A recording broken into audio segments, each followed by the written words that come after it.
22 pertanyaan diajukan penyidik ke Pak Jokowi. Apakah sudah ada spesifik soal otentifikasi ijazah? Dan apa saja sebenarnya dari 22 pertanyaan itu yang paling besar porsinya? Iya, pertama-tama tentunya saya agak sedikit menyayangkan ya kalau Mas Roy mengomentari sesuatu yang Mas Roy tidak berada di situ tadi. Jadi kan tentunya beliau tidak mengetahui sebenarnya tadi prosesnya seperti apa. Dan mungkin harusnya di sini ada juga dari pihak penyidik untuk mengimbangi itu, karena yang berhak menjawab kan nanti penyidik. Tapi kalau untuk diskusi tadi, kalau boleh saya klarifikasi untuk tadi itu ada 8 pertanyaan besar yang terbagi-bagi, yang poin-poinnya itu kami total ada 22. Kalau hanya kita diskusi secara, walaupun kembali lagi, saya sebenarnya tidak mau mengomentari apa yang Mas Roy sampaikan. Tapi paling gampang nih Mas Roy, tanya, apakah Anda sehat? Ya, itu satu pertanyaan. Emang itu berapa lama butuh waktu yang menjawab, apakah Anda sehat Mas Roy? Nah, itu kan sehat jasmani dan rohani, kalimatnya panjang kan jawabannya juga. Sebentar Mas, saya lagi bicara Mas. Ya. Tapi kan Mas Roy pernah diperiksa juga. Artinya tidak ada kesalahan dalam pemeriksaan apapun. Dan tadi Pak Jokowi sudah hadir sendiri untuk memberikan keterangan sebagai pihak yang diadukan atau dilaporkan. Nah, kalau ternyata sekarang Mas Roy mengatakan seakan-akan ada narasi-narasi keanehan, ya silahkan aja apa yang Mas Roy duga atau apa yang Mas Roy tuding, silahkan disampaikan aja Mas, kalau memang ada yang aneh gitu. Tapi kalau tadi dihadiri oleh banyak pihak juga, semua berjalan dengan normal dan sebagaimana mestinya. Bung Yakub, jadi yang paling besar porsinya dari 22 pertanyaan itu apa? Otentifikasi ijazah sudah ditanya juga? Ada, tadi berdiskusi mengenai pertanyaan mengenai ijazah ada, pertanyaan mengenai skripsi ada, pertanyaan mengenai KKN ada, dan ada juga tadi mengenai ya pengalaman Pak Jokowi lah pas kuliah. Ya mungkin teknisnya nanti bisa ditanyakan langsung ke penyidik. Dan ini kan udah masuk ke pokok perkara, jadi saya tidak mau mengomentari terlalu jauh mungkin Mbak. Oke, tadi ada map yang dibawa oleh Pak Jokowi, itu ijazah asli?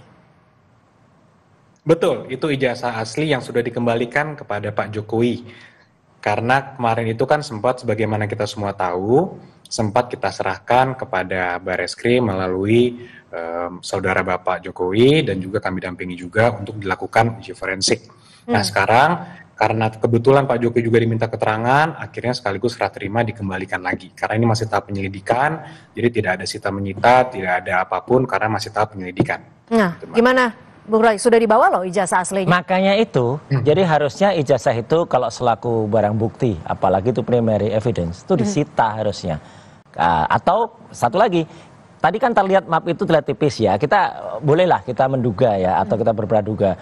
Katanya itu ijazah mulai dari SD sampai SMA. Mungkin bisa ditanyakan ke Mas Yakob, itu tadi ijazahnya semua ijazah atau hanya ijazah S1 saja ya. Dan kalaupun dibawa ya ini agak aneh juga karena harusnya itu nanti ditunjukkan pada saat Bareskrim mengumumkan itu otentik atau tidak. Sekali lagi, tim kami ya itu akan kemudian menyatakan kalau misalnya nanti Bareskrim misalnya mengumumkan, bisa juga pengumumannya nggak minggu depan loh, bisa juga malam ini.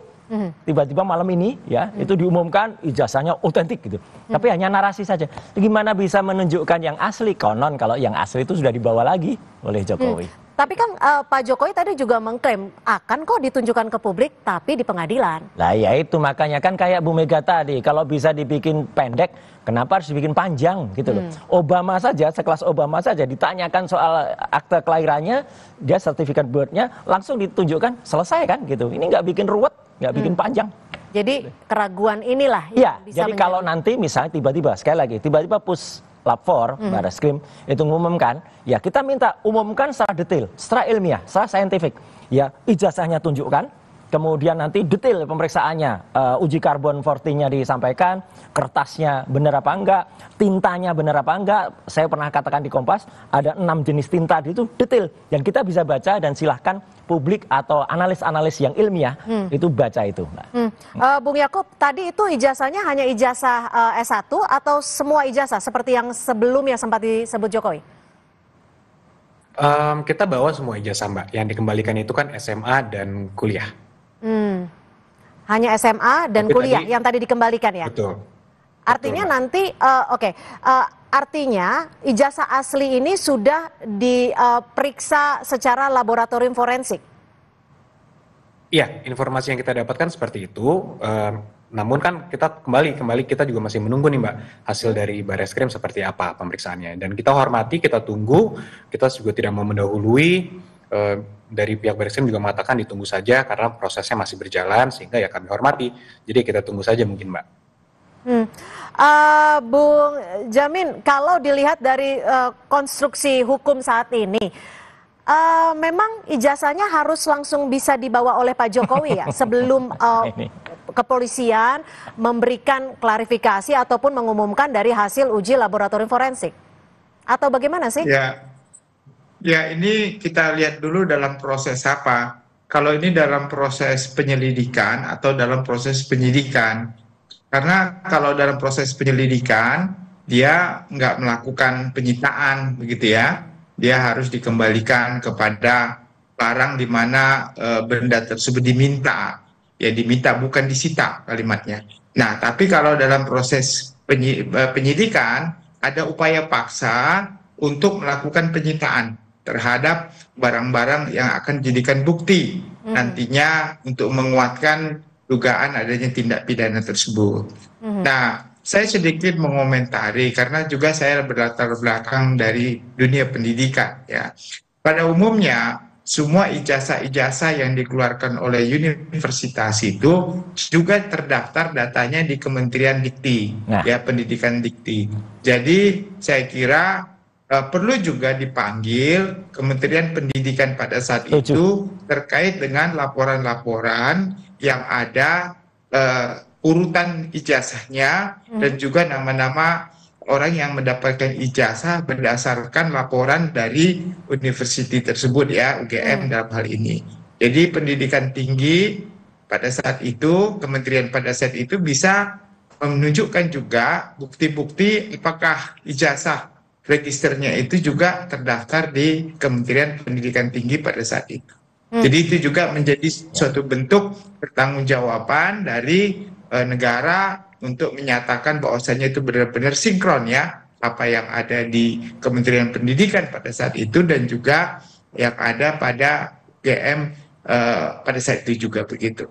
Undang-Undang Cipta Kerja tidak lagi mengatur sanksi pidana khusus untuk pemalsuan gelar akademik dan ijazah palsu karena menghapus pasal 67, 69 Undang-Undang Sisdiknas. Apakah dengan adanya perubahan ini akan mempengaruhi tidak hanya delik hukum, tapi juga akan mempengaruhi kedudukan hukum dalam kasus tudingan ijazah palsu Jokowi? Ya, tentu kita bedakan antara Undang-Undang Sisdiknas dengan perbuatan pidana dalam hal ini. Karena di Undang-Undang Sisdiknas itu tidak sampai sekarang juga tidak boleh mengatur tentang adanya unsur pemidanaan. Semua unsur pemidanaan itu dilimpahkan atau diatur dalam ketentuan KUHP. Di dalam KUHP tentu penggunaan dokumen palsu yang diatur dalam ketentuan pasal 263 ayat 2 itu merupakan dasar ya adanya suatu perbuatan pidana. Jadi kalau ada orang memberikan dokumen palsu untuk mendaftarkan diri sebagai pejabat negara, maka di situ ada penggunaan dokumen palsu secara sengaja yang merugikan. Merugikan tentu dalam ini siapa yang dirugikan? Siapa saja yang boleh merasa dirugikan dengan adanya pemberian dokumen palsu itu untuk digunakan begitu. Jadi nggak ada kaitannya dengan orang pencari kerja ataupun orang-orang yang memberikan pekerjaan yang diatur dalam undang-undang Omnibus Law tersebut ya begitu. Nah, itu saya kira relevansinya lahirnya ke sana nantinya begitu.